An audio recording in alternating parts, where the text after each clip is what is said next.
welcome back into Sunday Sit Down Time. With us now virtually is my good friend Mitchell Forde from PowerMizzou, works for the great Gabe DeArmond, and I hear you're coming to you from Louisville, Kentucky, and you're actually in the room of your sister who just won the national championship in swimming. Is that right? All of that is factually accurate. Yeah, just popped by after covering the NCAA tournament game in Indianapolis to see the family. What were your kind of takeaways from that game last night against Oklahoma? Yeah, I think it kind of summed up the season a little bit.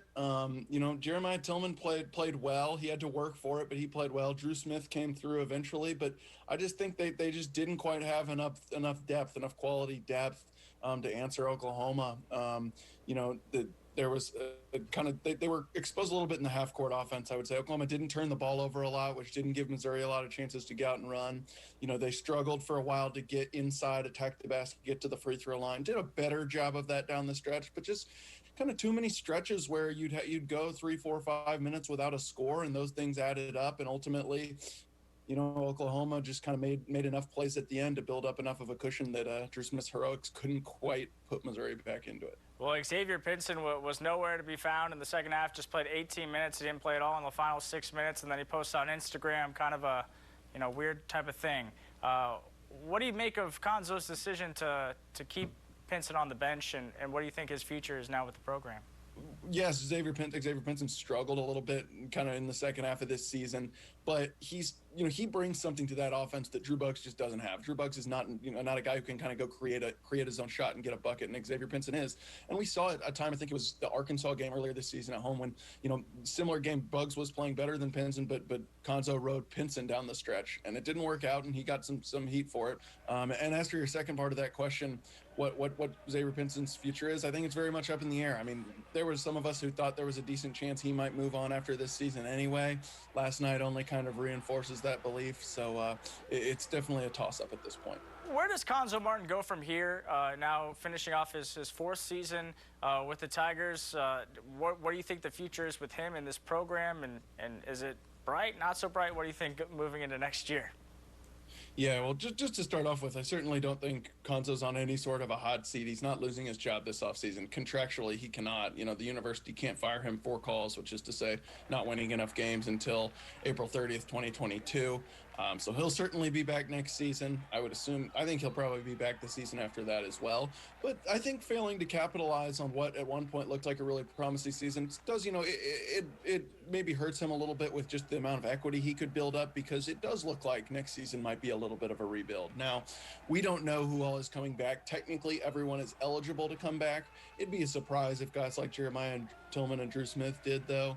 And so we don't know, what the roster is going to look like. Obviously, the transfer portal is a big part of college basketball recruiting now, which, is a good thing in the sense that you can turn over your roster in a year and sometimes avoid a kind of a rebuild. But at the same time, every team out there is kind of saving spots for a transfer, so it's hard to get those guys, as we saw last season. So, I think the next step, obviously, figure out who's leaving, figure out what positions the team needs to address in the offseason, and then try to hit the transfer portal hard to fill those spots.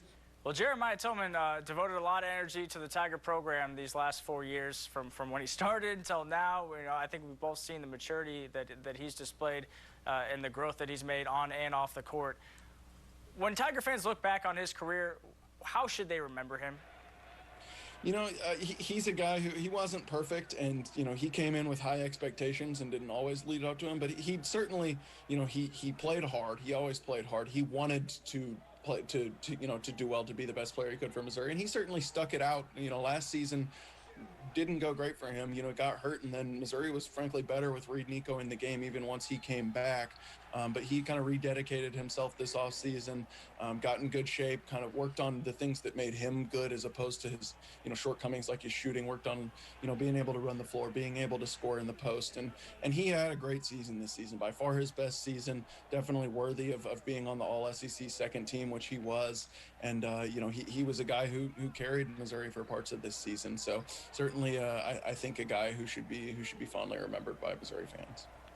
And then just for this Tiger program in general, how do you think Mizzou fans will remember this year that, obviously didn't really, meet the expectations, but it was a pandemic and they still played all their games. So is there, something there?